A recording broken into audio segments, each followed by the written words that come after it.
Bonjour à tous, bienvenue dans ce webinaire numéro 4 de notre cycle sur l'arbre en ville, webinaire qui parlera donc du patrimoine arboré et du patrimoine bâti.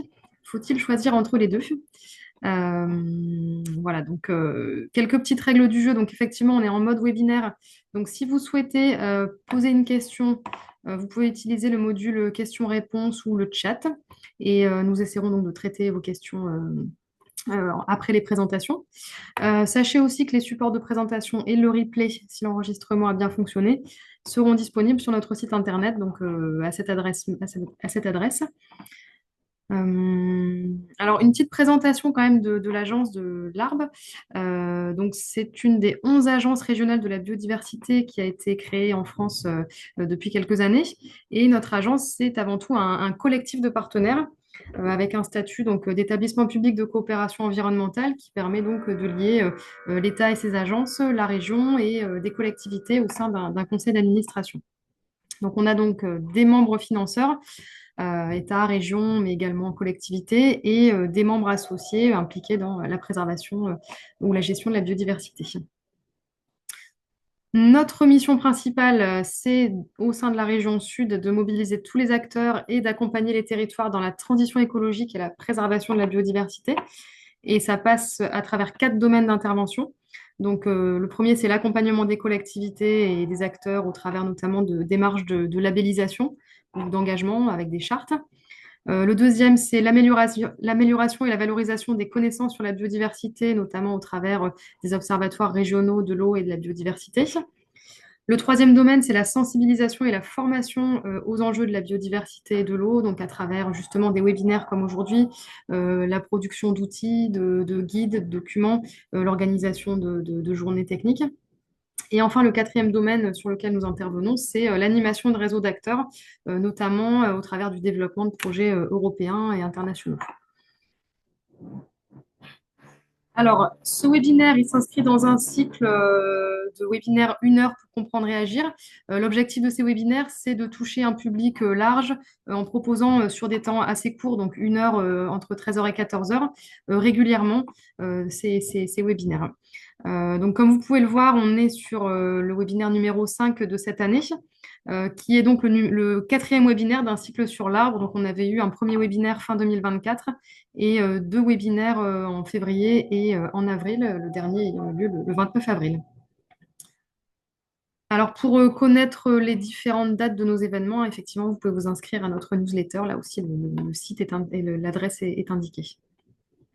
Alors aujourd'hui, on va s'intéresser à un thème passionnant, c'est celui de finalement l'alliance entre le patrimoine arboré et le patrimoine bâti. C'est vrai que les décideurs publics et les populations ont compris pour la plupart que les arbres et la nature étaient incontournables dans les villes et les villages pour répondre aux enjeux d'adaptation au changement climatique, mais également par rapport au bien-être et à la santé des populations.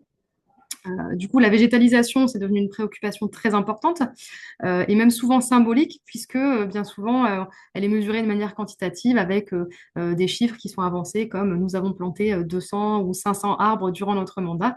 Donc, on voit que c'est vraiment quelque chose que les élus et décideurs ont envie d'afficher.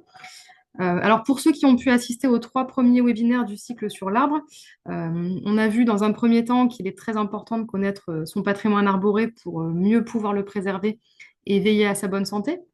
Dans le deuxième webinaire, on a montré l'importance d'avoir une approche plus écosystémique dans la végétalisation des villes et villages, en s'appuyant sur 3 composantes, hein, l'eau, le sol et le végétal. Et enfin, le webinaire numéro 3, qui a eu lieu fin avril, a abordé la question du choix des végétaux, de l'approvisionnement, de la plantation et de leur entretien. Aujourd'hui, on aborde une problématique qui est rencontrée par de nombreux porteurs de projets, hein. C'est celle d'une incompatibilité parfois ressentie entre le patrimoine bâti, parfois historique, et le patrimoine arboré. Donc aujourd'hui, on va l'aborder selon différents angles. Le premier, ce sera celui des, des- des villes et villages patrimoniaux qui sont souvent, donc historiquement, conçus de manière assez minérale, avec des fonctions qui étaient définies telles que place de marché, place de cathédrale, etc. Et qui voit aujourd'hui le souhait d'être végétalisé. Quel arbitrage on peut faire aujourd'hui entre le respect de l'histoire et l'adaptation aux enjeux de l'époque, notamment le changement climatique, donc en essayant de végétaliser ces espaces-là. Et le deuxième angle qu'on abordera, c'est celui de la préservation du patrimoine arboré existant dans le cadre de projets d'aménagement et de construction.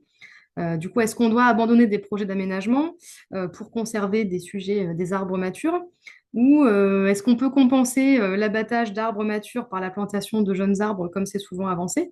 Voilà des questions auxquelles on essaiera de répondre aujourd'hui. Et pour cela, donc, j'ai le plaisir d'accueillir trois intervenants. Sandrine Laramendi, qui est chargée de mission approche intégrée végétale, paysage et urbanisme à Plantes et Cités, et qui nous parlera du programme Arche, qui étudie les façons d'allier effectivement les enjeux d'adaptation au changement climatique et le patrimoine bâti.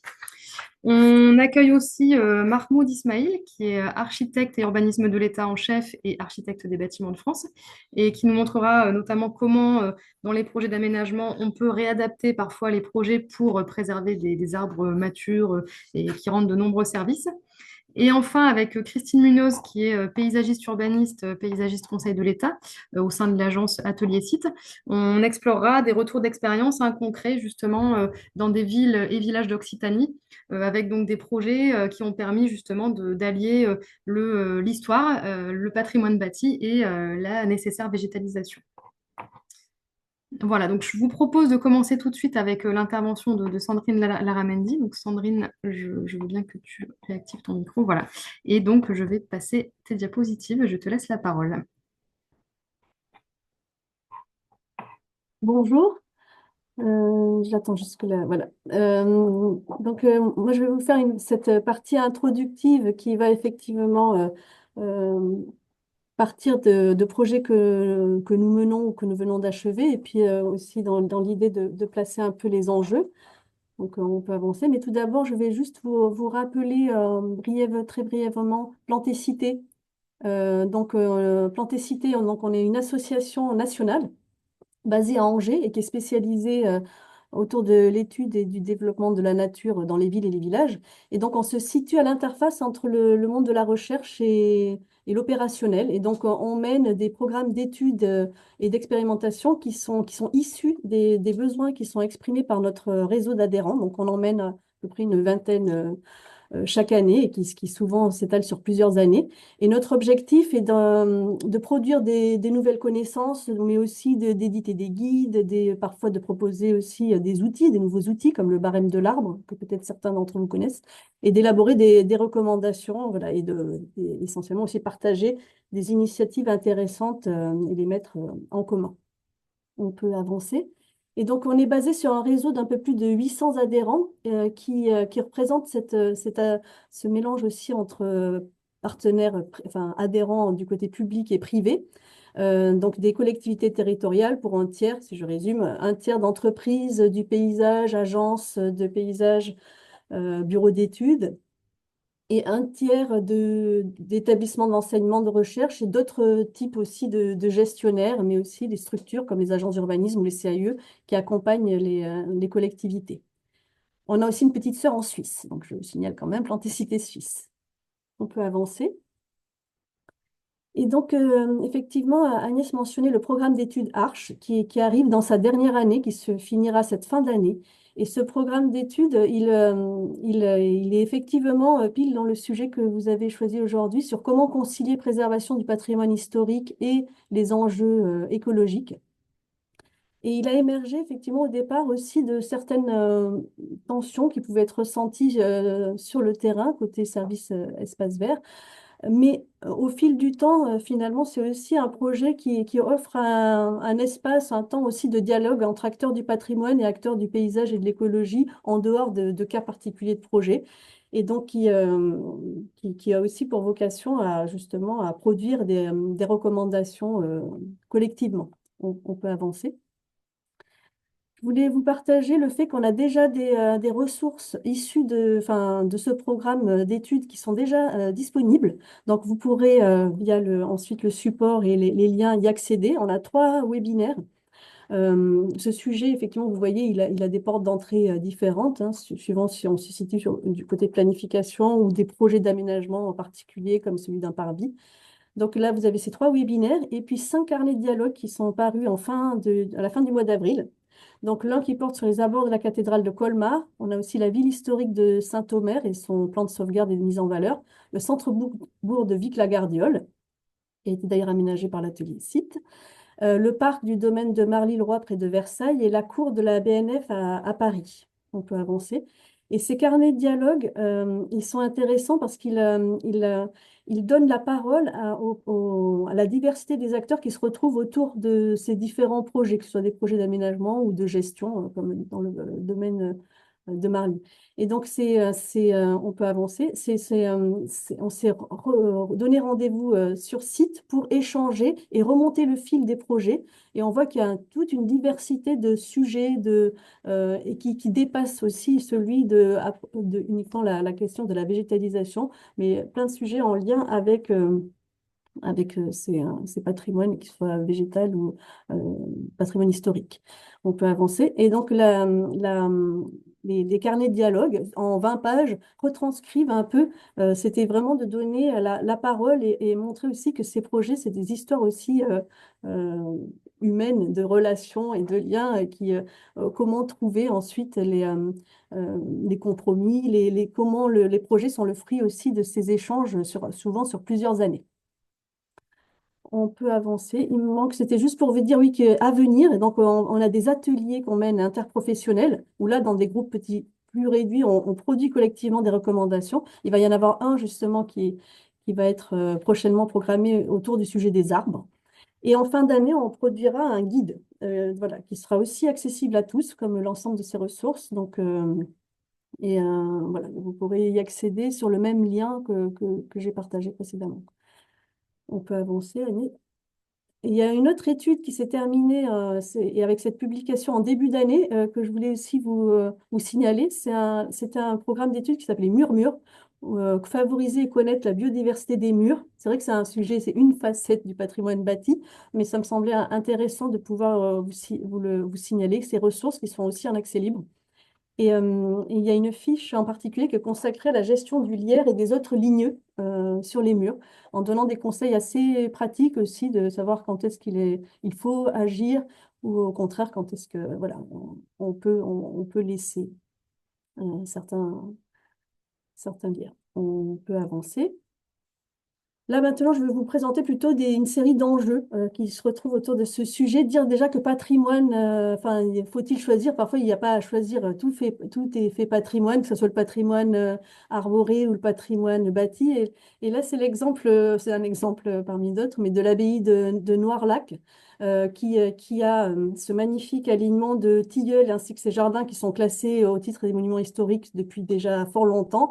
Et dans le même temps, bien sûr, l'abbaye elle-même cistercienne est elle-même classée. Et donc, c'est bien cet ensemble qui fait patrimoine et il n'y a pas. Enfin, et ça, c'est quelque chose qui est ressorti de précédentes études aussi de Plantécité. Quand on demandait aux collectivités quels étaient les types de protection qui protègent le mieux, le patrimoine végétal et les espaces de nature, les classements au titre du patrimoine historique, monuments historiques, sites classés, sont dans ceux qui sont cités en premier. Donc, il y a, au contraire, c'est bien ces classements-là qui protègent aussi le patrimoine arboré. On peut avancer. Un autre exemple ici, c'était un cimetière. On a fait aussi un travail précédemment sur les cimetières. C'est IF aussi. On voit que le paysage du cimetière a beaucoup évolué hein, dans le même temps, là, entre les années 1930 et les années 2010 et quelques.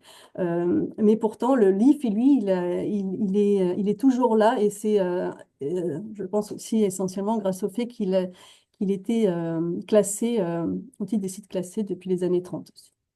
On peut avancer.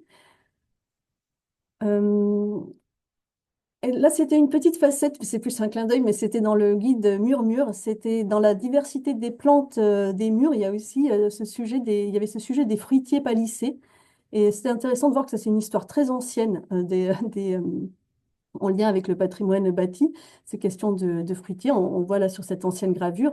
Et c'est une tradition qui se perd un peu, mais pour autant qui était une vraie tradition. Et là, le patrimoine bâti et ces fruitiers palissés cohabitaient très bien. Et le spécialiste en arboriculture fruitière, François Moulin, qui nous a prêté cette photo à droite, nous signalait d'ailleurs que dans les caves du nord de Maroilles, ils plantaient justement des fruitiers au pied de leur bâtiment pour justement assainir plutôt les caves. Donc il y avait vraiment une combinaison, on va dire, fructueuse, là c'est le cas de le dire, entre ces arbres fruitiers et les bâtiments.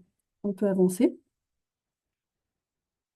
Ce sujet-là, c'était le sujet de l'arbre et du bâti, mais aussi du patrimoine affectif. C'était cette facette que, je veux dire, ce qui fait patrimoine, c'est aussi le lien qui parfois nous lie à certains bâtis, à certains arbres. Là, c'est l'histoire du chêne de l'église de Chéillé, qui est un chêne qui a plus de 300 ans et qui a été classé en 2017 arbre remarquable par l'association Arbre et qui, comme vous le voyez, il était déjà dans ces cartes postales anciennes, l'église et son chêne. Et donc, il a été question pour dans l'idée de préserver l'église, de l'enlever à un moment donné. Il y a eu une sorte de fronde des habitants qui étaient très attachés au chêne de l'église. Donc, finalement, il est resté. Et donc, il fait partie aussi de l'identité en sachant d'ailleurs qu'il n'y a aucune racine qui est perceptible à l'intérieur ça c'est le mystère du cheminement des racines, mais en tout cas il n'y a pas de racines à l'intérieur de cette église. On peut avancer. Mais bien entendu, ne pas masquer parfois la cohabitation entre patrimoine bâti et arbre peut causer des désordres. Là, il y a ce platane, par exemple, qui, on voit bien, soulève le sol auprès de cette église du centre de Genève. Ou à gauche, ici, ce chêne qui avait occasionné enfin, la- le mur était en partie tombé ce mur riverain là, entre espace public et ce mur privé. Et donc, il y a eu, là c'est à Nantes, à gauche, c'est un exemple partagé par la ville de Nantes. Il y a eu un accord qui a été trouvé entre le propriétaire privé et la collectivité, avec un partage aussi des frais, pour rebâtir ce mur, mais en trouvant un maçon qui accepte de faire cette arche qui permet à la fois aux chênes de continuer à pousser et au mur de remplir sa fonction. Donc, mais il a fallu un peu trouver le bon ajustement pour préserver quand même ce chêne. On peut avancer. Et là, des grands enjeux aussi autour voilà, c'est là où on revient plutôt au sujet, c'est-à-dire qu'effectivement, comme disait Agnès, il y a beaucoup de ces places de centres historiques qui sont très minérales et ça pose des vraies questions aussi de bien-être dans les villes qui sont de plus en plus euh, sujettes à des périodes de canicule. Et on a aussi des enjeux autour du patrimoine arboré qui lui-même, à l'occasion du changement climatique, il y a de plus en plus aussi de maladies ravageurs qui se propagent. Donc là, ce sont des alignements de platanes le long du canal du Midi qui étaient victimes du chancre coloré, par exemple, donc, qui posent aussi des questions de comment on s'adapte, comment on renouvelle du patrimoine ou comment on végétalise certaines places minérales. On peut avancer. Et un dernier enjeu que je voulais aussi partager, c'était le fait que parfois, il y a des réglementations. Il y a la réglementation sur les espèces protégées. Il y a beaucoup d'espèces protégées qui trouvent leur milieu en lien avec le patrimoine bâti. On peut citer les lézards des murailles ou certaines chauves-souris. Elles sont assez nombreuses, ces espèces. Et parfois, ces cohabitations même de réglementation et d'enjeux, elles sont difficiles de trouver aussi comment à la fois préserver le patrimoine bâti et préserver ces espèces. Là, à gauche, c'est les Folicifées en Loire-Atlantique, qui est un magnifique site comme ça de terrasses et de bâtis. Et en ce moment, il y avait un projet de restauration, mais il est en pause parce que justement, c'est difficile de trouver aussi comment un peu allier, concilier tout. Et à droite, c'est un autre exemple. Et là, ils ont réussi à concilier avec la restauration du château de Saint-Aubin des Cormiers, qui est en espace naturel sensible. Et là, il y a eu tout un travail justement avec des clauses dans le cahier des charges pour préserver les espèces pendant la restauration, préserver certains arbres. Donc là, ils ont réussi ils sont parvenus à trouver la conciliation. On peut avancer.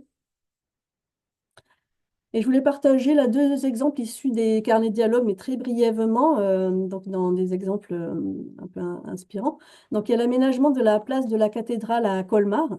Vous voyez qu'était cette place avant les travaux, elle était essentiellement en enrobée, c'était essentiellement espace de circulation, voiture et stationnement, juste un alignement d'arbres sur le côté.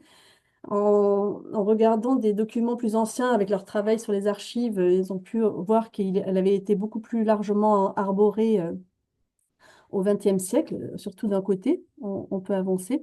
Et donc, il y a un projet, il y a eu un concours d'idées, et là, il y avait un engouement aussi de la population pour une des idées qui était plus côté végétal. Et donc, ce projet qui est mené en interne, il a justement été vers la piétonisation et la végétalisation. Pourtant, au départ, le premier projet, c'était de faire un parking souterrain. Donc, vous voyez, il y a eu tout un cheminement. On est parti quand même du projet de parking souterrain au pied de la cathédrale à celui d'un parvis jardiné. On peut avancer. J'ai juste mis deux photos pour montrer les habitants aussi, et puis les différents aussi, que ce soit les commerçants, le service du culte, ont aussi été associés. Et il y a eu tout un travail dans le carnet de dialogue rencontre assez fin entre l'ABF et l'équipe de conception de la ville pour trouver où planter, justement, comment préserver les vues sur tel bâtiment. Voilà, il y a eu, et sur aussi le choix de la palette végétale. On peut avancer. Et ce projet, c'était intéressant parce que ça mettait aussi en lumière l'enjeu aussi des fouilles archéologiques. On ne dit pas, mais quand on est dans le site patrimonial, il y a aussi souvent des fouilles. Et donc là, en fonction de quand on veut planter des arbres, ben, il faut aussi pouvoir fouiller un peu plus. Là, ça a été fouillé jusqu'à moins 70 centimètres. Mais dans le cas de Colmar, que ça soit le coût, le temps du chantier a été vraiment anticipé, intégré. Ça a été même une étape très importante pour les habitants qui sont appropriés vraiment le projet à ce moment-là. Alors qu'à droite, vous voyez à Saint-Omer, par exemple, sur cette place Foch, là, il y a eu le choix de ne pas faire de fouilles ben, pour des questions de coût. Donc là, vous voyez, ben, là, ben, du coup, ça veut dire aussi que des strates très basses qu'on peut apercevoir un peu au fond. Et puis, il y a une place qui est surélevée par rapport au sol pour pas toucher justement le sol. Donc là, il y a tout l'enjeu aussi, enfin, c'est un peu souvent caché, mais c'est cet enjeu autour des fouilles archéologiques. On peut avancer. Et je voulais juste mettre en lumière ce deuxième exemple avec le plan de sauvegarde et de mise en valeur de Saint-Omer, donc un secteur patrimonial remarquable dans le nord de la France, où il y a eu un travail très fin de repérage des arbres enfin que la ville estime être remarquables, qui ne sont pas forcément des arbres d'exception, mais qui comptent dans le paysage urbain. Mais dire que les arbres, ils étaient surtout sur l'espace privé à Saint-Omer. Donc là, il y a eu tout l'enjeu de justement de repérer ce patrimoine arboré dans dans les jardins privés. Et tu peux avancer. Et derrière, tout l'enjeu de repérage aussi de la pleine terre. Qui parle, qui dit arbre, dit aussi sol. C'est sols vivants, c'est eux aussi qui sont porteurs ensuite de possible végétalisation. Et le plan de droite, vous pouvez voir que en jaune apparaît tout le potentiel de requalification à dominante végétale qui a été repéré. Donc c'est de la reconquête possible pour le végétal et les espaces de nature, en sachant que c'est apparu aussi comme un levier important pour donner aussi envie à la population, à des gens même de venir habiter dans ces centres anciens qui parfois peuvent manquer un peu d'espace de nature. Donc c'était le sujet des sols et de la pleine terre que je voulais aussi évoquer avec vous. On peut avancer. Et pour conclure, là, c'est juste quelques premiers enseignements qui sont issus de ce programme d'études Arche. Donc, le fait d'impliquer vraiment, j'ajoutais vraiment les instances patrimoniales dès les premières phases du projet d'aménagement, ou projet d'aménagement ou de planification, ou même de gestion, comme on disait, et d'avoir vraiment ce temps du dialogue, ces échanges réguliers, ce sont des projets qui méritent de prendre ce temps et pour aussi parvenir à cette interconnaissance qui soit vraiment, qui devienne intéressante pour tous, en fait, finalement. Le fait d'avoir des diagnostics aussi qui soient côté environnement et côté études historiques, qui soient approfondis, qui soient riches et qui ne soient pas juste juxtaposés, qui est ce temps du partage et que ça nourrisse vraiment le projet.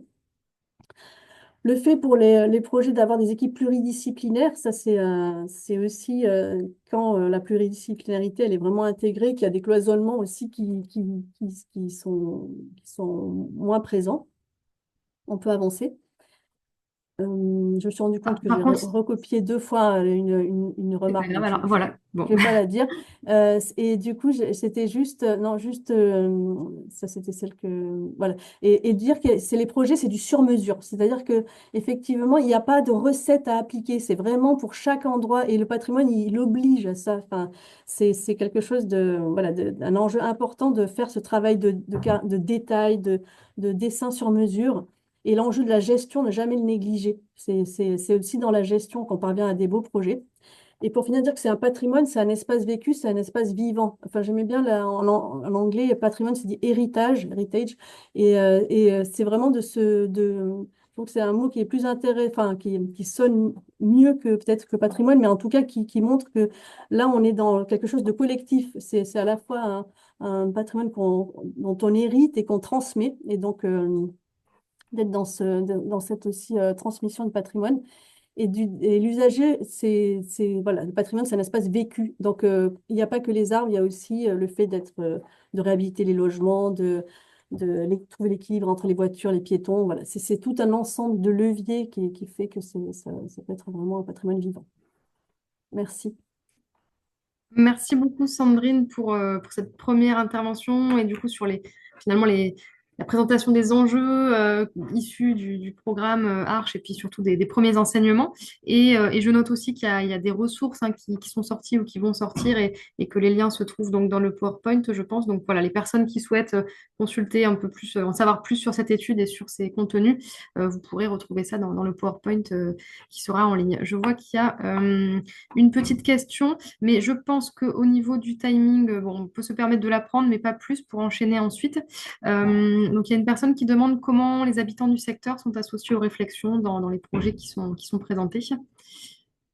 Après, il y a des formules qui sont différentes suivant les projets, mais par exemple, à Colmar, il y avait une sorte de conseil, ils avaient réuni un groupe de personnes et au niveau des habitants, ils avaient fait le choix d'avoir dans mon souvenir, comme un tirage au sort, c'est-à-dire qu'il n'y avait pas que des habitants des riverains, mais aussi des habitants de d'autres quartiers de Colmar qui étaient présents parce que ces espaces de centre-bourg, ils sont aussi les espaces publics de tous les habitants. Ensuite, ils avaient des réunions régulières où ils présentaient les projets, par exemple. Mais là, c'est un peu des configurations. Après, il y a les classiques réunions aussi publiques hein, qui permettent, mais là, il y avait plutôt une sorte de conseil. Je ne vais pas redire le terme exact, mais c'est dans le carnet de dialogue. Ok, merci Sandrine. Mais je vous propose, si vous avez des questions qui vous viennent, vous pouvez toujours les poser et on reviendra dessus à la fin du webinaire. Et je vous propose de passer sur la deuxième intervention qui est celle de Mahmoud Ismail. Mahmoud, je vous laisse la parole. Et voilà, dites-moi Oui. comment ça se passe. Bonjour et merci pour la présence à cette heure de déjeuner des participants. Ça montre le degré d'intérêt au sujet. Et je voulais dire que je prends la file de l'avant-dernière, peut-être quelques diapos de Sandrine, parce que je me trouve actuellement au pied d'un donjon majeur, la tour Guinette High Tomb, qui est un tour unique de son forme en France, quadrelopé, dont les travaux sont retardés, travaux d'urgence retardés depuis un an pour faire les études Natura 2000 d'impact pour les chiroptères et les choucas des tours imposées par la loi. Ça veut dire que aussi on a pas seulement à faire le choix parfois, c'est pas des choix comme on dit, c'est une cohabitation entre patrimoine arboré et patrimoine bâti, mais aussi entre espèces protégées. C'est les trois composants qui font un peu le lien aujourd'hui avec tous ces espaces qu'on essaye d'accompagner et de préserver. Alors, comme Agnès a bien présenté, je suis architecte urbaniste en chef de l'État, architecte des bâtiments de France et chef de l'UDAP, l'unité départementale de la structure de patrimoine de l'Essonne. Suivant. Alors, je vais aussi vous donner quand même quelques témoignages sur le contexte de mon travail et également comment on peut aujourd'hui dans nos exercices de notre mission de tous les jours, on essaye au maximum de conserver et de faire cohabiter le patrimoine naturel avec le patrimoine architectural et urbain. Alors, nous sommes une équipe, en fait, dans cette UDAP de l'Essonne, de 2 ABF, 4 techniciens de bâtiments de France et 2 administratives. On a le département, comme vous voyez, elle est divisée en 2 secteurs. Dans chaque secteur, il y a 5 EPCI et une strate nord de ce département qui est très urbanisé, très dense. Après ça, une strate centrale périurbain et un sud majoritairement rural. Environ 7000 dossiers traités par an. Ça nous place aux 4e position parmi les 8 UDAP de l'Île-de-France. Suivant. Alors, nos missions, pour ceux qui ne savent pas, désolé pour ceux qui savent, mais il faut quand même comprendre qu'on n'intervient pas sur tout le territoire national. On est plutôt axé en premier lieu sur les espaces protégés, qui sont en fait à peu près les abords du monument historique et les sites patrimoniaux remarquables, les SPR. Et on a les sites inscrits et les sites classés au titre du Code de l'environnement. Dans mon département, ces espaces-là, ensemble, représentent à peu près 83% du temps de travail, de tout ce qu'on est nos sollicitations au quotidien pour les autorisations d'urbanisme, pour les projets d'aménagement, ainsi de suite. On a la mission de contrôle scientifique et technique sur le patrimoine protégé et monuments historiques qu'on partage avec nos collègues des conservations régionales des monuments historiques à la DRAC et également quelques attentions importantes sur les patrimoines labellisés et surtout le label architecture contemporaine remarquable.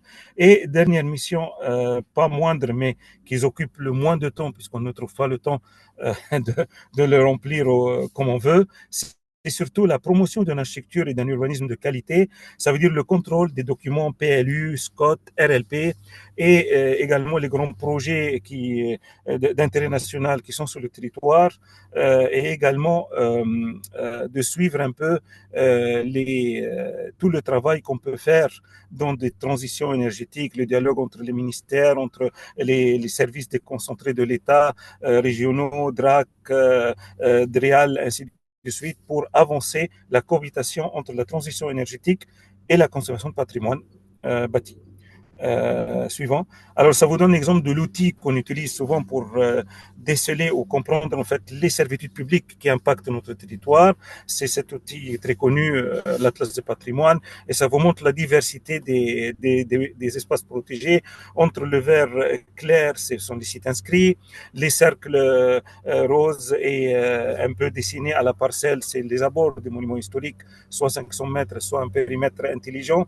Les couleurs bleues, ce sont les sites patrimoniaux remarquables, et le vert foncé, c'est le site classé, et aussi un autre foncé, c'est les monuments classés ou les monuments inscrits. Suivant. Alors, je vous donne un exemple d'aperçu des grands projets dans lesquels on est, soit qu'on a un défi à implanter ou à végétaliser des espaces qui n'ont jamais été végétalisés dans leur histoire, ou bien on est amené à conserver des végétaux existants, voire même historiques. Par exemple, là, on a la fiche industrielle des grands moulins soufflés à Corbeil-Essonnes, en bord de Seine.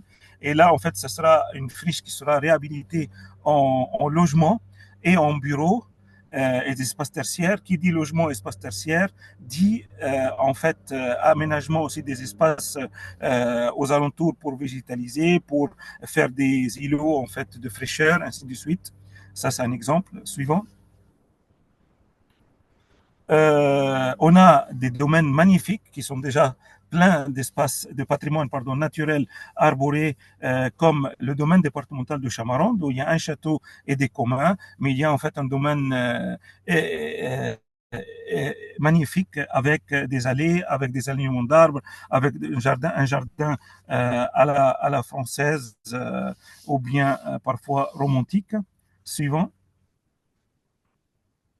Le domaine de Méréville, très connu dans toutes les littératures, vu son jardin romantique en fait, avec Hubert Robert et tout ce qu'il a fait comme travail sur ce château et tout le domaine de Méréville, les grottes, les ponts, tous ces scénarios de conservation de ça. On vient de réhabiliter les plans d'eau après des années et des décennies de déshérence, les plans d'eau, la continuité hydroécologique qui est aussi imposée par l'Europe, et tout ce qui est faune et flore, voilà, et le patrimoine bâti lui-même, comme les ponts, le château et également toutes les attractivités sur ce parc de Méréville. Suivant. On est vigilant aussi sur tous les projets nationaux comme les actions cœur de ville. Et là, on a des villes très urbanisées souvent, denses comme Arpajon, Corbeil-Essonnes, Évry, Étampes ou Saint-Michel-sur-Orge, où en fait on est vigilant à la fois dans ces projets que les conventions ou les cahiers de projets ou les cahiers de charges avec des espaces patrimoniaux, des espaces publics, tout ça, on est très vigilant qu'on conserve le patrimoine arboré, on conserve l'usager en fait dans le fonctionnement de piétons, de bien-être, et que on essaie quand même d'éloigner et de minimiser tant qu'on peut la place de la voiture. Suivant. Encore des programmes un peu plus limités sur les villes de petite taille, ces petites villes de demain. Et là, vous avez l'exemple des villes qui ont été retenues en Essonne. On les accompagne aussi avec beaucoup de partenaires pour que leur aménagement d'espaces publics, des allées, l'introduction des liaisons douces pour les vélos, la continuité de trams vertes et trams bleus, tout ça soit à la fois bien dans l'air du temps et en même temps cohabite bien avec leur qualité patrimoniale des centres historiques. Suivant. Et là, je vous donne, je termine par ça, deux exemples vraiment de ma vie quotidienne, dans lesquels on a essayé quand même dans chaque cas. Et encore une fois, je rejoins ce qu'a dit Sandrine, malheureusement, parce qu'on avait des questions un peu envoyées à l'avance sur ce cas-là.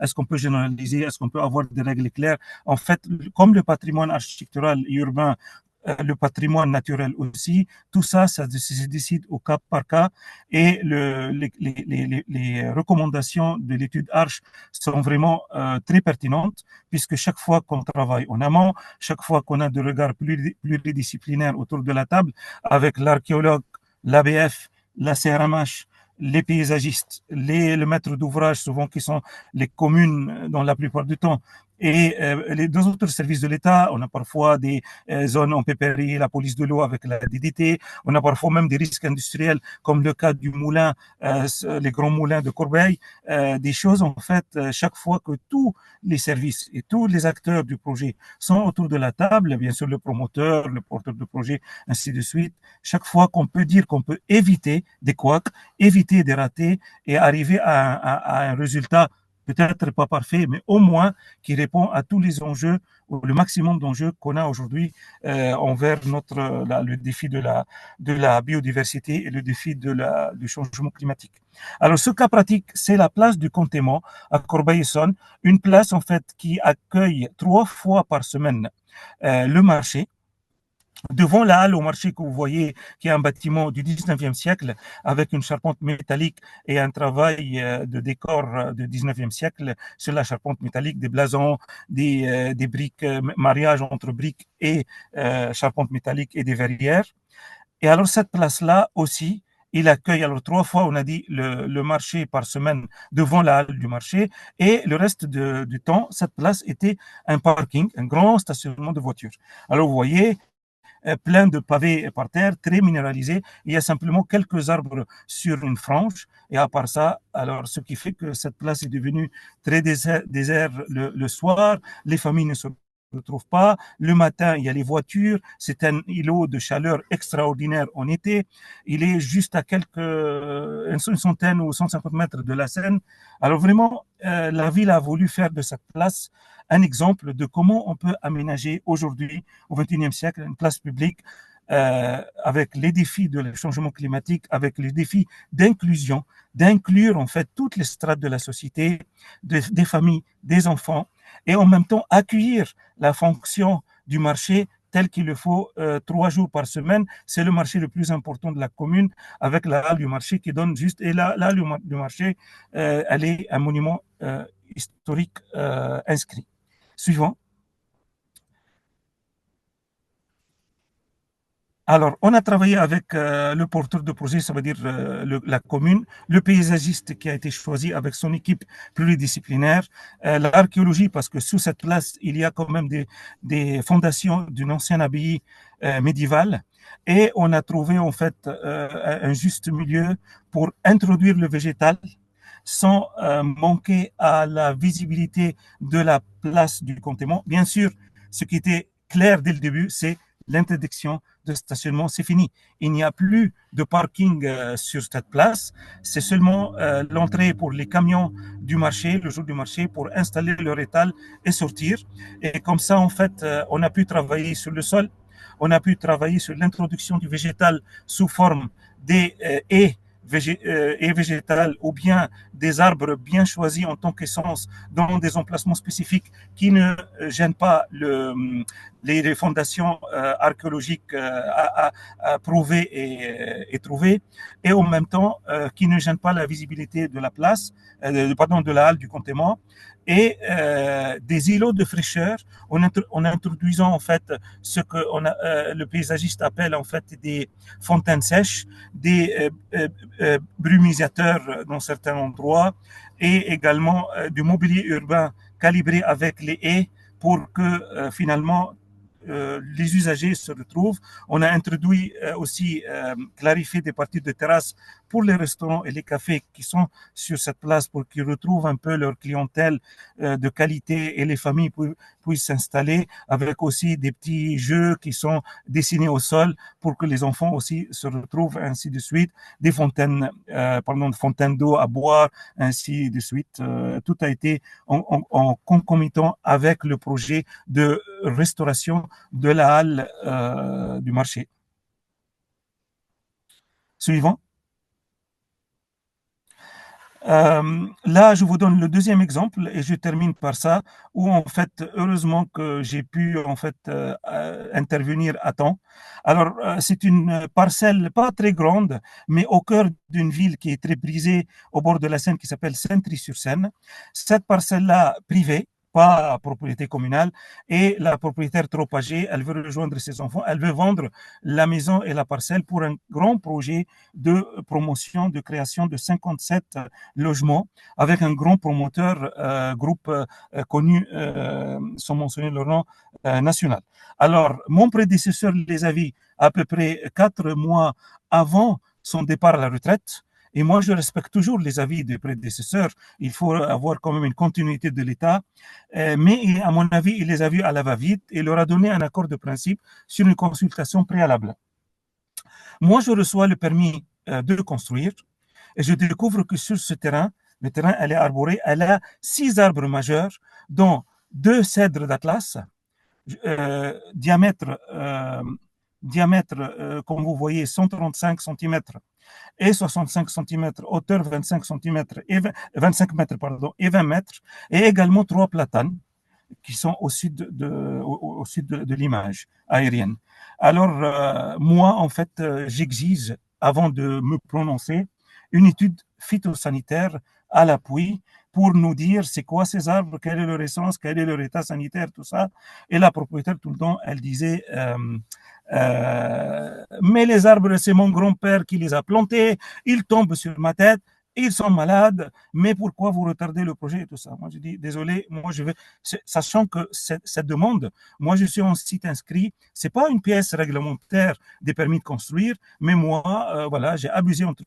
Mon avis est simple, c'est pas un avis conforme, puisqu'on est en site inscrit, mais il devient, en fait, conforme par le fait qu'il y a démolition du bâtiment existant qui n'a pas une très grande valeur, mais j'ai vérifié quand même le bâtiment avec la commune et j'ai vérifié son état structurel, son état et est-ce que la commune peut l'acheter pour faire un projet communal. Et c'était le première orientation, mais la commune, en fait, elle a dit qu'elle ne peut pas l'acheter et elle n'a pas de projet communal et elle préfère, en fait, un projet plutôt de continuité puisque au nord et au sud de cette parcelle et même à l'est et à l'ouest, vous voyez, on a un développement urbain avec pas mal de logements qui ont été créés et ils veulent quand même continuer à animer le centre-ville avec un projet de logement sur cette parcelle. Alors, j'ai exigé l'étude phytosanitaire. Le promoteur en question, il a commandé vers un paysagiste arboriste dont je connais la réputation et l'intégrité. Et finalement, il s'est avéré que les 3 platanes, ils sont un peu malades, mais les 2 cèdres sont en très bon état. Ils sont en état de croissance, d'envergure et ils sont de très bonne qualité. Et en même temps aussi, on les voit loin. Suivant, on les voit, ils impactent le paysage de la commune et du site inscrit. Vous voyez, on peut les voir et l'apercevoir sur l'image de droite. Ils sont majestueux dans le paysage. Quand on voit dans le coin, on les voit aussi même de loin, leur cime, on les voit derrière les arbres. Et alors j'ai exigé de ne pas abattre les cèdres et j'ai refusé le permis de construire. Et c'était une bonne chose. Suivant. Puisque vous voyez le projet que j'ai refusé. Il vous reste quelques minutes, Mahmoud, hein, Très bien. voilà. Merci. Je termine avec c'est le dernier exemple. Le projet, il abattre les 2 cèdres et même il garde peut-être 1 ou 2 platanes s'il les garde. Après ça, il remplace avec un développement énorme, très dense sur la parcelle par rapport à sa surface. Et ils m'ont même proposé à l'issue de cette étude de déménager les cèdres sans garantie de vie. Des cèdres, quand même, nos amis spécialistes avec nous peuvent dire, mais moi j'ai estimé quand même 135 centimètres de diamètre. On est vraiment sur des cèdres assez anciens qui font peut-être 70 ans ou même plus. Et alors, j'ai dit, en fait, ils m'ont dit pas de garantie qu'ils vont vivre une fois qu'ils sont déménagés. Alors, j'ai refusé et monsieur le maire m'a suivi. Et heureusement, suivant, on a eu un projet plus respectueux. Plus tard, ça, c'est le projet qui a été refusé. Vous voyez la densité réalisée sur la parcelle. Suivant. Et heureusement qu'on a eu ce projet moindre, moins gourmand, qui a, avec un autre promoteur, avec une étude phytosanitaire spécialisée pour les 2 cèdres, où ils nous ont donné la plaque d'ancrage, le socle nourricier et toutes les mesures à les protéger durant le chantier pour que finalement, on a cohabitation entre un projet de logement et les 2 cèdres majestueux. D'ailleurs, même, ils ont nommé le projet la résidence des 2 cèdres. Il y a une partie aussi, je crois, sociale, voilà, dans ce projet-là. Et je termine par ça et je vous remercie pour votre attention. Merci beaucoup, Mahmoud, pour ces exemples, du coup, qui permettent de voir qu'on peut vraiment améliorer la qualité de vie, l'espace urbain, soit en végétalisant des espaces qui ne l'étaient pas, soit en ayant la volonté à la fois politique et technique de préserver des sujets majeurs arborés existants. Je pense qu'il n'est pas nécessaire de rappeler, mais je vais le faire quand même, que quand on coupe un arbre mature qui est en bonne santé, et qu'on le remplace par quelques jeunes arbres, on va mettre des années avant de retrouver les mêmes services que ceux que rendait cet arbre mature, l'ombrage, l'évapotranspiration, le côté biodiversité, etc.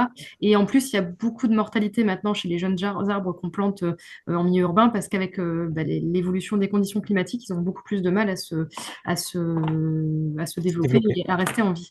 Donc, d'où l'enjeu vraiment de préserver à tout prix. Et je trouve ça très amusant, l'anecdote voilà, de la résidence qui a été appelée résidence des 2 cèdres, comme quoi finalement ça a bien été intégré comme un patrimoine à part entière, ces cèdres. Je vois qu'il y a quelques petites questions. on va en poser une ou deux et on verra ensuite à la fin si on a encore le temps. Par rapport à la place qu'on a vue au début qui a été végétalisée, donc qui était complètement minérale, près de la halle, la question c'est a priori combien de temps ça va prendre pour que ça devienne un îlot de fraîcheur urbain, justement par rapport à ce qu'on disait à l'instant, au fait que les jeunes arbres qui viennent d'être plantés mettent du temps à se développer. Est-ce que vous pensez pouvoir mesurer cet enjeu-là, cet enjeu de fraîcheur? En fait, l'introduction quand même des haies euh, peut aussi amener cette vitesse un peu de développement. Les haies, c'est la strate en fait basse qui est la plus présente sur cette place et les arbres sont sur le pourtour de la place pour permettre quand même le fonctionnement du marché 3 fois par semaine. Et je crois que les arbres, on va dire comme tout arbre, effectivement, il y aura un suivi dans le contrat déjà du maître d'œuvre attitré, le paysagiste avec ses concepteurs. Il y a quand même un suivi régulier pour s'assurer que le développement de ces arbres passe en bonne, on va dire, bonne façon et en même temps, bien sûr, pour retrouver la qualité qu'on veut retrouver, l'eau de fraîcheur, ça peut-être mettre à peu près entre 2 et 3 ans pour que tous ces éléments de végétaux puissent être vraiment à la hauteur pour pouvoir ramener l'ombre et la fraîcheur nécessaire, sachant que quand même la présence de fontaines sèches et la présence des buminisateurs, ça peut aussi réduire l'effet de l'îlot de chaleur durant l'été. Oui, effectivement, on peut combiner, en tout cas au début, le temps que les arbres se développent, d'autres moyens, brumisateurs, peut-être toiles, en attendant que, voilà, que les arbres vraiment C'est se ça. développent et rendent leur service de manière un peu plus optimale. Merci beaucoup pour cette présentation et on va passer encore à des retours d'expérience illustrés donc avec Christine Munoz de l'agence Atelier Site. Christine, du coup, je vous laisse la parole également. Bonjour, Bonjour. merci beaucoup. Bonjour à tous, merci d'être là. Alors j'ai pas en visuel ah je Alors, vous avez, ça doit être un voilà, c'est problème bon, d'affichage, c'est c'est bon? bon, c'est bon. Ouais, c'est bon, ça va, c'est bon. Donc oui, on va vous montrer quelques retours d'expérience. Donc ce Atelier Site, c'est une agence qui travaille exclusivement sur le raménagement de l'espace public et plus particulièrement, donc elle a été fondée en 2003 et plus particulièrement sur ce qu'on appelle beaucoup la requalification des espaces publics, particulièrement sur des centres historiques. On a beaucoup de demandes sur des villages de toute taille. Alors, ça va de 30 habitants jusqu'à 3000, 4000 habitants et au-delà.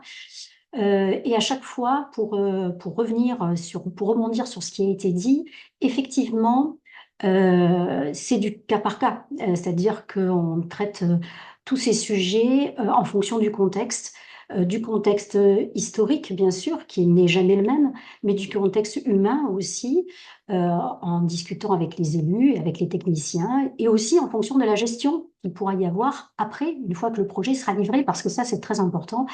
Le projet dessiné, le projet livré, et le projet au bout de 10 ans, c'est pas forcément le même. Donc, il faut avoir cette attention sur aussi la capacité qu'a la commune à gérer un projet par la suite. Alors, on peut passer sur les premières pages.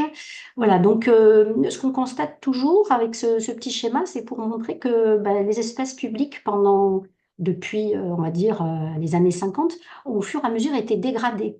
Parce que ce sont des espaces qui ont surtout servi à nos usages du quotidien, ce sont des usages de fonctionnement plutôt, avec bien sûr la progression de l'utilisation de la voiture, de sa circulation, de son stationnement, où on en a voulu toujours plus et on a voulu faire rentrer la voiture un peu au forceps dans les villes et dans les villages. Et pour ça, on a écarté, on a poussé sur les bords ce qui n'était pas voiture. Alors on a poussé le végétal, on a poussé l'arbre, qui a souvent été maltraité, avec l'enrobé, vous connaissez tout ça, hein, l'enrobé qui vient juste au collet de l'arbre, avec des tailles, voilà, parce qu'il gêne les bus, il gêne les camions, donc on a coupé les branches aussi. Et puis bien sûr, le piéton, vous voyez, il se balade un petit peu où il peut, dans l'inconfort le plus total. Et puis l'arrivée des réseaux, hein, on le voit ici sur cette image avec les réseaux aériens, mais les réseaux aussi souterrains ont fait beaucoup de mal sur les espaces publics parce que ce sont des nécessités aussi hein, d'avoir des réseaux dans nos villes. Et ces réseaux, ils sont venus s'installer un peu partout sur nos sous-sols. Et nos sous-sols sont envahis de réseaux et ils nous empêchent aujourd'hui d'ailleurs de planter des arbres. Donc on va le voir un petit peu plus tard. Évidemment, dans tout ce capharnaüm, il n'y a pas de prise en compte du patrimoine, évidemment. Hein, c'est-à-dire qu'il n'y a pas, déjà, il n'y avait pas forcément de demande à faire. Quand on enterre un réseau ou quand on coupe un arbre, ben, pendant très longtemps, on n'a pas demandé l'avis à l'ABF, même si on était en secteur sauvegardé ou en secteur aux abords des MH. Donc tout ça se fait un petit peu comme ça, au pied levé. Sans préoccupation particulière, si ce n'est celle du fonctionnement. Donc, on va passer à la photo suivante. Voilà, donc c'était juste un petit schéma pour rappeler que, évidemment, on est dans des situations où on a une imperméabilité totale de ces espaces, que, heureusement, depuis très peu de temps, on revient sur cette question de l'imperméabilité qui pose problème. C'est quand même très récent, hein, je dirais, ça fait 4-5 ans que les communes reviennent, alors bien sûr avec la force publique qui a quand même insufflé un certain nombre de subventions pour désimperméabiliser, je pense notamment aux cours d'école, mais cette question de retrouver la terre, de retrouver de la perméabilité pour garder la ressource en eau, elle est quand même très récente. Et puis, il y a aussi un autre sujet qui est important à signaler, c'est la question de la gestion. C'est-à-dire que, bien sûr, c'est beaucoup plus facile de gérer une surface imperméable que de gérer du vivant. Parce que le vivant, ben, ça demande un certain soin, ça demande voilà, aussi de l'investissement, à la fois de la part des équipes de la commune, mais aussi de l'investissement financier. Donc voilà, quelles sont un petit peu toutes les contraintes hein, qu'on retrouve. Photo suivante. Alors voilà, les objectifs sur une même coupe, voilà ce qu'on peut faire sur une même coupe. Alors ça, c'est un projet en fait qui a démarré en 2000, dans les années 2000-2003, où justement on s'est demandé quels étaient les objectifs qu'on avait sur cet espace. C'est un boulevard qui fait à peu près 20 mètres de large. Eh bien, ce qu'on a voulu, bien sûr, c'était retrouver un partage de l'espace public, retrouver du confort et valoriser le bâti existant. On est dans le périmètre MH avec une église 11e siècle fortifiée. Et donc là, bien sûr, demande discussion avec l'ABF sur la qualité de ce lieu, sur l'évolution de ce lieu dans le temps.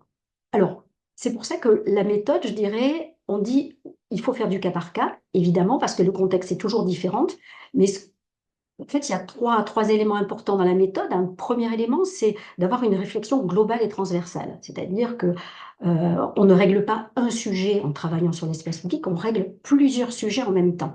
Et donc, du coup, comme il y a plusieurs sujets à régler, eh bien, il y a forcément à faire une hiérarchie et à prioriser. Qu'est-ce qu'on veut par-dessus tout? Est-ce que la volonté, c'est de redonner de l'espace piéton? Là, dans ce cas de figure, ils n'avaient pas d'espace public qui permette d'accueillir les touristes, les piétons, on n'est pas loin du bord de mer. Et donc, il y avait besoin d'espace pour le marché, pour les festivités, etc. Donc, quelles sont les priorités? Comment on priorise? Comment on hiérarchise un petit peu l'ensemble des enjeux? Et puis finalement, on s'est rendu compte que le stationnement, eh bien, il est venu un peu en 4e, 5e, 6e ligne. Donc, il y a une sorte comme ça d'arriver à aussi faire de ce projet non pas un petit peu de tout, parce que je pense que c'est ce qu'il y a de pire, mais c'est vraiment de voir qu'est-ce qui est le plus important et qu'est-ce qu'on veut transmettre à nos enfants et à nos petits-enfants. Hein, la question du patrimoine au sens où il a été dit dans la première intervention, heritage, qui est effectivement qu'est-ce qu'on a de nos ancêtres et qu'est-ce qu'on va transmettre. Alors, voilà, ça, pour moi, c'est important. Le deuxième élément, c'est non, on reste sur l'image, pardon. La deuxième chose, c'est le savoir-faire aussi. On n'en a pas forcément beaucoup parlé, mais il y a un savoir-faire sur l'espace public. Pendant très longtemps, et la première image que j'ai montrée, c'était un savoir-faire de bureau d'études voirie. hein. Le bureau d'études voirie n'a pas de compétences sur l'aménagement de l'espace, sur la connaissance du patrimoine, sur la façon dont on peut interpréter aussi l'évolution de ces villes et vers quoi on veut aller. Et donc, pour moi, c'est important de savoir à qui on s'adresse pour réaliser son espace public. Quel est le cahier des charges qu'on se donne et quelles sont les compétences qu'on veut voir apparaître en fonction de ces objectifs. Si l'objectif, c'est de continuer à faire du stationnement et d'avoir un peu de plantation de temps en temps, c'est vrai que c'est peut-être pas la peine d'aller chercher un paysagiste. Donc voilà, bien savoir à qui ce qu'on veut faire pour bien avoir l'équipe qui correspond à son ambition. Et puis, troisième point qui pour moi est essentiel, c'est que la technique, elle existe toujours, mais elle est au service du projet et c'est pas l'inverse, c'est pas la technique qui dicte la règle du projet. C'est pour ça que dans ce cas de figure-là, la question des réseaux, elle va être au service du projet et on va pas forcément être à s'adapter au réseau. Alors des fois, on n'a pas trop le choix, j'avoue, mais des fois, ça vaut le coup de dépenser un peu d'argent, de déplacer des réseaux pour pouvoir se payer un alignement d'arbres, parce qu'on sait que définitivement, pendant 40, 50, 60 ans, aucun travaux ne seront faits. Et donc, si on ne plante pas maintenant, on ne plantera jamais si on ne prend pas les bonnes mesures dès le départ. Alors, image suivante. Bon, c'est juste un petit exemple pour un peu anecdotique, hein, pour montrer, voilà, ici par exemple, l'ambition, on avait une voie à double sens du stationnement, et puis quasiment pas de trottoir. Et puis sur ces trottoirs, comme d'habitude, on y trouve du mobilier, de l'éclairage public, des réseaux parfois aériens. Et bien là, la volonté, c'est de dire, on veut faire une voie verte. Qu'est-ce qu'on doit faire? Eh bien, on n'a plus qu'un sens de circulation, donc on prend des mesures de façon beaucoup plus globale sur la commune et on va avoir un sens de circulation, on veut un petit peu de stationnement, bon, voilà, il y en aura peut-être moins qu'avant, sûrement moins qu'avant, et surtout on veut planter des arbres. Voilà, donc c'était juste un petit clin d'œil. La question de la maîtrise du sous-sol qui est fondamentale, surtout quand on arrive sur des projets où on a déjà une histoire, où on a déjà tout un travail qui a été fait avant qu'on intervienne. Eh bien, il est très compliqué d'avoir un projet cohérent dans ce cadre de figure-là. Alors, on profite souvent du fait d'avoir à refaire des réseaux parce qu'ils sont souvent eux aussi très vieux. Et à ce moment-là, on fait des réunions vraiment au bras de fer avec les concessionnaires pour qu'ils se positionnent là où on leur dit, c'est-à-dire pas dans les arbres, pas près des arbres, le plus loin possible, même si c'est pas simple pour eux en termes de gestion quand ils doivent intervenir, mais on leur demande de ne pas se mettre au niveau des couloirs que l'on consacre aux arbres, parce que sinon ça devient très compliqué, et sinon c'est le projet des réseaux qui dicte le projet des arbres, et ça c'est absolument pas la volonté que l'on a aujourd'hui. En tout cas, c'est nous, en tant qu'agence, c'est pas du tout ce qu'on défend. Image suivante. Alors, juste un petit exemple rapide sur une prise en compte de contexte et de l'histoire. Alors, c'est vrai que bon, ça va être vraiment très raccourci par rapport au travail qui a été fait. C'est dans un petit village en Camargue, enfin, qui se trouve proche de la Camargue, qui donc se trouve à Lansargues, au sud de Montpellier. Travail autour d'une église qui est classée monument historique, avec son presbytère. Et à une époque, il y avait la mairie. Puis la mairie a disparu, comme on le voit sur l'image de droite, est devenu un parking. Donc, on va voir l'image suivante. Voilà ce parking. Donc, et bien sûr, qui dit parking dit aussi container, enterré ou pas enterré, puis transfo ou compteur électrique et j'en passe. Donc, tout un équipement technique qui vient se poser pas très loin de l'église, sans avis, bien sûr, hein, sans demande auprès de l'ABF. Et puis, à un moment donné, la commune s'interroge sur le réaménagement des rues et ne s'était pas forcément interrogée d'ailleurs sur ce parking. Et on les a poussés à aller au-delà de la réflexion des abords immédiats de l'église. Donc, l'image suivante. Voilà, si on voit l'axonométrie avec l'église en noir, le presbytère en gris, et puis à l'arrière, il y avait des sortes d'édicules qui appartenaient au presbytère, mais qui étaient propriété de la commune. Et tout le reste, c'était du stationnement. Donc, image suivante. Donc, on a proposé de supprimer ces appentis qui n'avaient pas beaucoup de fonctions. de manière à retrouver une assiette plus conséquente et de proposer à la commune, à la place d'avoir ce parking, de retrouver la question de l'idée du jardin. Vous voyez qu'autour de cette église, le tissu est très dense, il n'y a aucun jardin, les gens sont tous à l'intérieur, donc ils n'ont pas d'espace extérieur. Et donc, l'image suivante. L'image suivante. Voilà, merci. Et donc, C'est le temps que ça on s'affiche, désolée. Ah, pardon, désolée, Ouais. non, non, c'est moi. Et donc, le caractère de ce projet, c'est de à la fois retrouver autre chose que du stationnement aux abords d'un monument historique, mais plutôt un jardin dans lequel on puisse venir s'installer, voilà.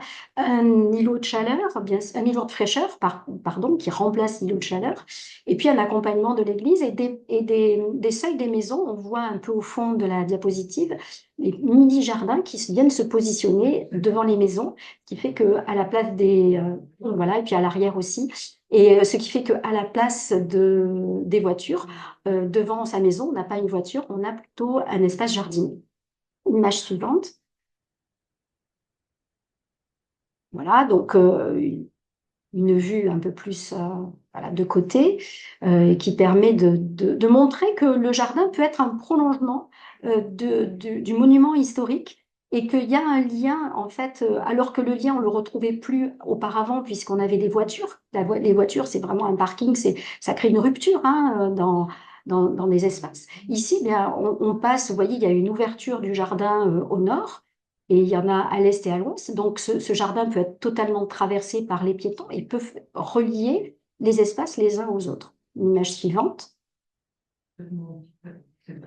Donc, voilà une image. Alors, elle est un petit peu écrasée là avec le format utilisé, mais bon, voilà, on voit donc un espace. Alors, il y a eu beaucoup de discussions sur les usages, quels usages on mettait à l'intérieur du jardin. Donc, on a voulu faire juste un petit espace pour les tout petits, pour les enfants. Donc voilà, donc c'est avant-après. Ensuite, image suivante. Voilà, donc on voit le parking le long de la départementale. Alors là, l'image suivante va être un peu décalée. On est dans le jardin où on est sur un espace qui est légèrement surélevé, parce qu'on a des difficultés de niveau à rattraper. Et donc, ça vient d'être livré, donc ça a quelques mois, ça a 6 mois à peu près. Donc, la végétation est encore un peu jeune, mais on voit déjà, là, on est sur une fin d'après-midi, on a des jeunes, on a des personnes âgées qui viennent s'installer et profiter de cet ombrage. Image suivante. Ouais, c'est de l'autre côté de l'église, donc on est sur un espace qui était totalement en enrobé, avec un reste d'arbres. Il y avait des plantations à une époque qui ont dû être faites dans les années 50-60 et qui périclitaient les unes derrière les autres, avec un végétal qui n'était pas forcément bien adapté, mais surtout qui était entouré de voitures et d'une grande minéralité. Donc là, l'objectif a été évidemment de retrouver de la perméabilité, de retrouver des espaces de fraîcheur, tout en respectant les caractéristiques de l'église. Donc on peut venir sur l'image suivante. Donc ça, c'est le dessin de départ. Sandrine, par contre, je me Et permets, on va... il est 14h10, Oui, donc c'est vrai qu'il faut peut-être qu'on accélère un oui, petit peu pour pas perdre trop de d'accord. participants. Voilà, pour pas trop Oui. déborder quand même. Voilà, même si je sais que c'est très intéressant d'avoir les retours. Voilà, je vous avertis juste du timing. Ok.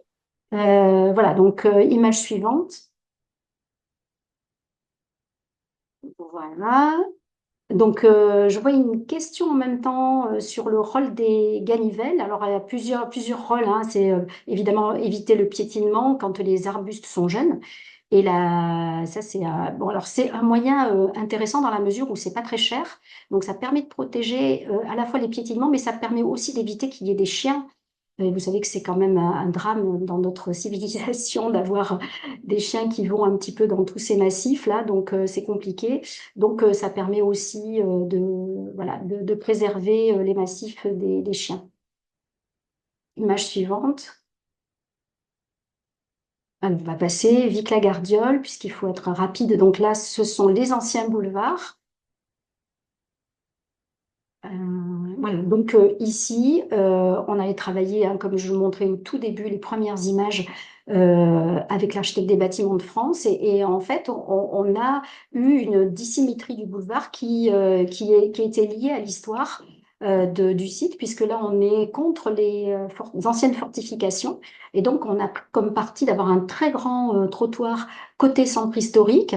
C'est une sorte de socle, en fait, hein, que l'on retrouve tout autour du village et une plantation très dense qui permet d'avoir cet ombrage une bonne partie de l'année et dans lequel la commune peut avoir des usages très diversifiés. Il y a beaucoup de marchés, de festivités. On a aujourd'hui beaucoup de terrasses de cafés ou de restaurants qui ont commencé à s'installer et donc une évolution assez positive aussi sur la dynamisation du centre-ville. Image suivante. Voilà, donc image. Alors, donc ça, c'était avant le projet. Donc, on est au pied des anciens remparts. Image suivante.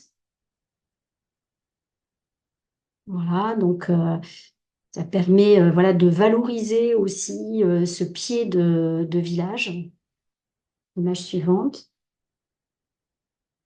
On est à l'intérieur du village où bah, vous connaissez tous hein, ces typologies d'espace avec beaucoup d'enrobés, des surcouches et des surcouches d'enrobés qui viennent et qui remontent les niveaux et qui fait que on a des inondations aussi dans les rez-de-chaussée parce que on a un niveau de route qui est très élevé par rapport au seuil des bâtiments.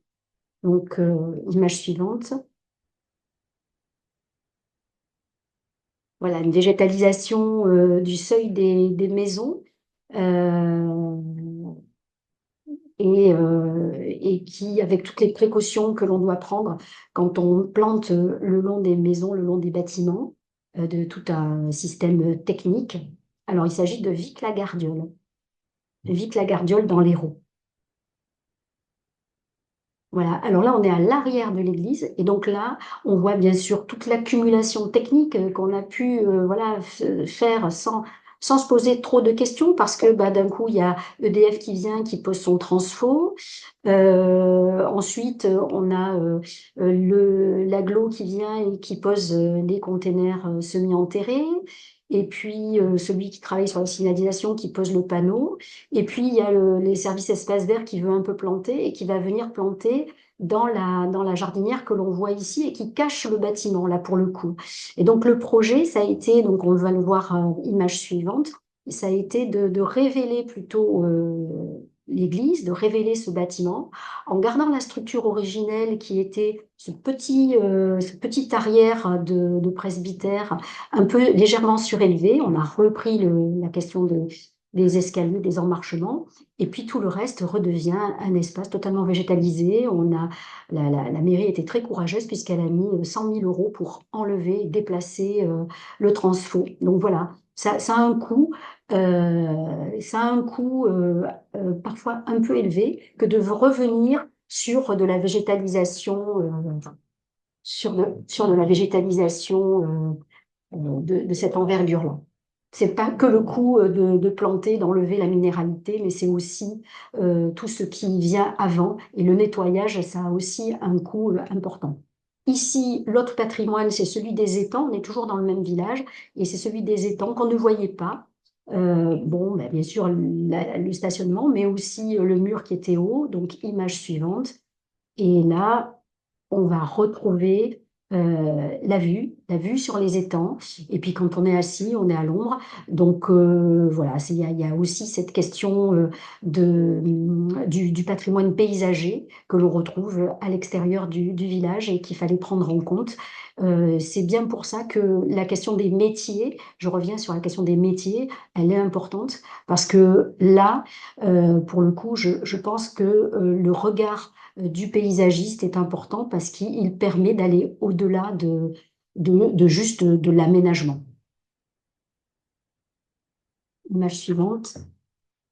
Alors, on avait un chapitre sur la prise en compte de la végétation existante. Je pense qu'on n'aura peut-être pas le temps de le voir. On va peut-être faire passer les images rapidement en montrant sur celle-là, on voit bien la difficulté et l'appauvrissement qu'on peut avoir sur des arbres qui existent, qu'on vient abîmer en minéralisant au pied. Bien se souvenir que ce qui est au-dessus et la couronne, c'est l'équivalent de ce que l'on a dans la terre avec des racines qu'on vient abîmer bien souvent, et bien penser aussi à cette strate basse, alors on va voir des images après, à cette strate basse qui est très importante pour les arbres. On avait un cas de figure sur Perpignan, donc on va le voir sur les images suivantes. Voilà, où en fait un architecte était venu réhabiliter ce parc et avait mis de la pelouse partout et les arbres étaient tous en train de tomber malades parce que évidemment la strate basse elle a un intérêt sur la qualité des sols, elle a un intérêt sur la conservation de la fraîcheur, de l'humidité et donc là on avait de vrais problèmes sur la pérennité des arbres et donc on est intervenu, évidemment il avait tracé un tas d'allées un peu partout, vous voyez que les allées elles viennent frôler les arbres. Donc, on a supprimé ces allées, on a remis de la terre et on a instauré, donc image suivante, on a instauré une strate frugale, mais une strate basse, qui permet de régénérer les sols, d'apporter aussi une qualité biologique au sol. Image suivante. Je vais peut-être là. Ouais, voilà, bon. Un autre exercice hein, sur un espace plus minéral, sur une esplanade. Et les esplanades dans le sud de la France, on en a beaucoup. Elles ont été toutes abîmées par le stationnement et par l'enrobé. Donc là, voilà, ne serait-ce que aussi la question des usages qui n'est pas très intéressante dans ce cas de figure-là. Pourtant, c'était l'espace emblématique de la ville. Donc, image suivante, on va voir la récupération de cet espace dédié plutôt à tous, y compris aux enfants, avec Alors, c'est un projet qui est assez vieux maintenant, qui date de 2007. Bon, voilà. Image suivante, je pense qu'on va peut-être juste regarder des exemples sans les commenter forcément. Voilà, même chose à Champagne et en Mont d'Or, donc du côté de Lyon, où là, on a dû abattre quelques arbres qui n'étaient pas en bon état, mais pour que les arbres les plus intéressants puissent perdurer. Voilà. Je vous remercie, excusez-moi pour la longueur de l'exposé. Pas de problème, non, mais on a tous je pense qu'on a tous un petit peu débordé. En tout cas, merci beaucoup pour ces exemples très concrets de réalisation. Il y a encore pas mal de personnes qui nous suivent. Il y a eu quelques questions qui ont été posées. Je vois que Mahmoud a dû nous quitter parce que je sais qu'il avait une réunion à 14 heures, donc voilà, il ne pourra pas répondre aux questions spécifiquement qui pourraient lui être posées. Mais j'ai une question, peut-être que Sandrine et Christine, vous pouvez y répondre, qui est un peu large, mais quels sont les principaux freins réglementaires ou techniques à la végétalisation des centres patrimoniaux? Donc pour moi, vous avez déjà répondu quand même pas mal sur les contraintes techniques, notamment avec les réseaux. Peut-être qu'il y en a d'autres. Et les freins réglementaires, justement, voilà, est-ce qu'on peut en dire deux mots encore Quand on est, alors, quand on est en espace à bord monument historique ou espace classé, on fait une demande de permis d'aménager. C'est très important de le savoir, hein, surtout pour les collectivités, parce que c'est bien souvent oublié. C'est-à-dire que les collectivités ne savent pas forcément qu'elles doivent faire ce permis d'aménager. On pense souvent que les permis d'aménager, c'est pour quand on fait plus de places de stationnement ou mais en fait, il faut en faire à partir du moment où on est sur un abord périmètre de monument historique, eh bien, c'est une obligation de la loi de faire un permis d'aménager. Et dans ce cas-là, on rentre en discussion avec l'ABF. Voilà. Pour moi, je dirais qu'en termes de mesures réglementaires, c'est la seule qui s'applique, que je connaisse en tout cas. Voilà.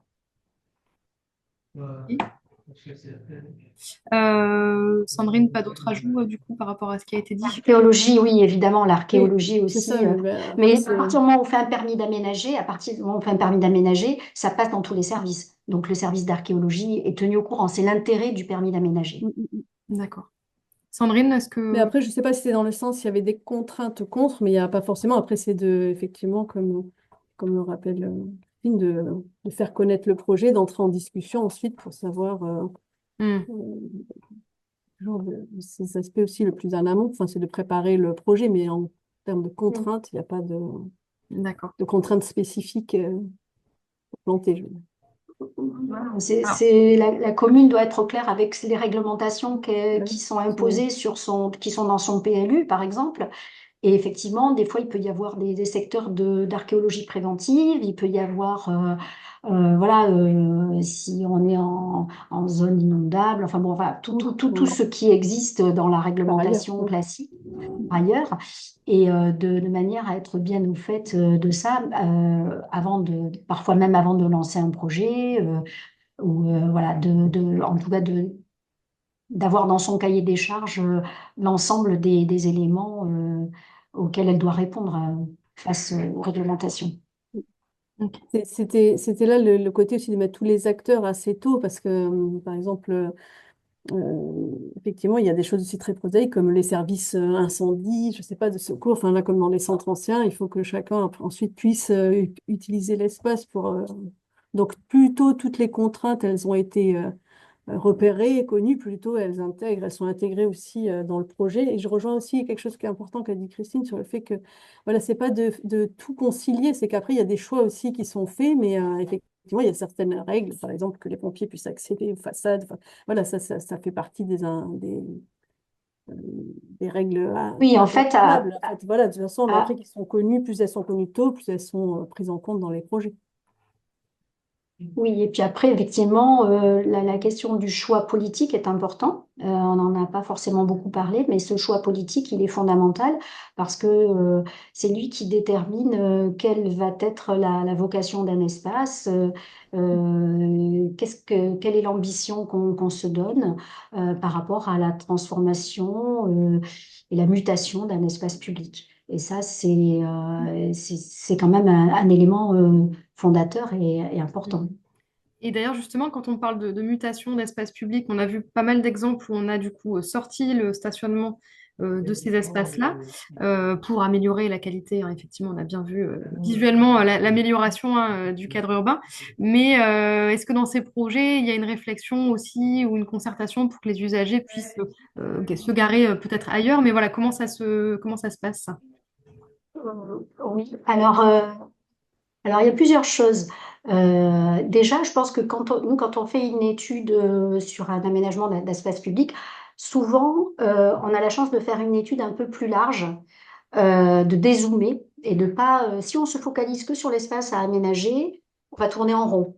Donc il faut qu'on puisse montrer à la commune le bienfait de supprimer le stationnement sur certaines zones qui sont des espaces que je dirais sacralisés quelque part. Voilà, alors on était sur le pied d'église, par exemple, à Lansargues, sur le premier exemple qui a été donné, ou que ce soit sur l'église, l'image qu'on voit là, celle que vous montrez, qui était l'église à Mont-Blanc, où il y avait aussi du stationnement. Et donc, c'est intéressant de dézoomer, de montrer qu'il y a d'autres possibilités, qu'il y a des lieux importants et qu'il faut, voilà, pour nous, sacraliser et puis d'autres qui sont des espaces un peu plus servants. Après, il y a une autre question qui est beaucoup plus philosophique, qui est de dire la collectivité, elle n'a pas vocation euh, à payer pour un privé une place de stationnement sur l'espace public. Et ça, je pense qu'il faut maintenant un peu changer le logiciel, c'est-à-dire pendant très longtemps, on a trouvé et on trouve encore normal de pouvoir se garer où on veut sur l'espace public. L'espace public, il n'est pas au privé, il n'est pas à nous. Or, la voiture, elle est par essence privée, c'est un objet privé. Donc, il faut aussi, et nous, on discute beaucoup de ça avec les élus et aussi avec des techniciens, en disant, on comprend, il y a une demande qui est pas, qui est à prendre en compte peut-être, mais elle n'est pas une obligation. La collectivité n'a pas pour obligation de payer pour le privé sa place de stationnement sur l'espace public. Voilà. À ce moment-là, on pourrait très bien dire, ben moi j'ai un bateau, j'ai 3 camping-cars et je veux que sur l'espace public mettre mon matériel. Voilà. Donc c'est un petit peu la même chose en poussant un petit peu la caricature, mais c'est un peu ça. Et tout le monde pense qu'il a le droit. Mais non, en fait, on n'a pas forcément, la commune n'a pas à rétribuer des places de stationnement au privé. Et ça, c'est quelque chose d'assez important aussi. C'est bien pour ça qu'aujourd'hui, dans les villes, on paye le stationnement. Alors, certaines trouvent que c'est pas normal de payer le stationnement. Bah, les gens qui n'ont pas de voiture, est-ce qu'ils trouvent normal de payer des impôts pour que d'autres stationnent sur l'espace public? Ben, peut-être pas. Donc, voilà, il faut un peu se poser la question dans l'autre sens. Et si finalement, c'était pas la priorité que de stationner sur l'espace public? Voilà. Euh, Ce donc, sujet, il avait été développé dans le carnet de dialogue qui est consacré à Vic Lagardiole, le projet qu'a montré Christine. Et c'était intéressant justement aussi comment il y a eu ce travail de l'équipe municipale, aussi des élus avec les habitants pour justement que la voiture qui était garée plutôt devant, elle retrouve sa place dans le garage qui était devenu autre chose et que du coup, en montrant qu'il y avait une qualité de l'espace public qui était aussi au bénéfice des habitants. Je trouve qu'il y avait tout ce travail sur et ce qui était évoqué aussi sur le fait que peut-être on stationne plus à côté, mais un peu plus loin, mais ça reste quand même pratique. Enfin, ce côté aussi de revoir plus globalement la question du stationnement. C'est délicat, mais c'est vrai que c'est au prix aussi de l'engagement des élus avec ce travail assez fin. Et donc, je trouve que en tout cas, dans les échanges qu'on avait eus autour par exemple, de ce cas particulier avec la Gardiole, c'était intéressant de voir comment il y a tout l'espace finalement public qui a été redessiné. Mais ça avait autour de ce sujet aussi du stationnement. Enfin, je trouve que c'était vraiment intéressant et on essayait de le retranscrire un peu aussi dans le carnet. En tout cas, c'est vrai que c'est un sujet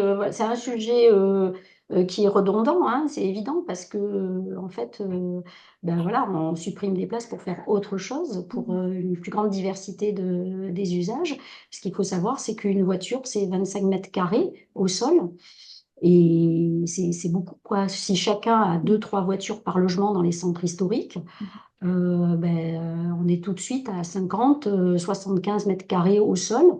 C'est juste l'équation, elle est pas possible, quoi.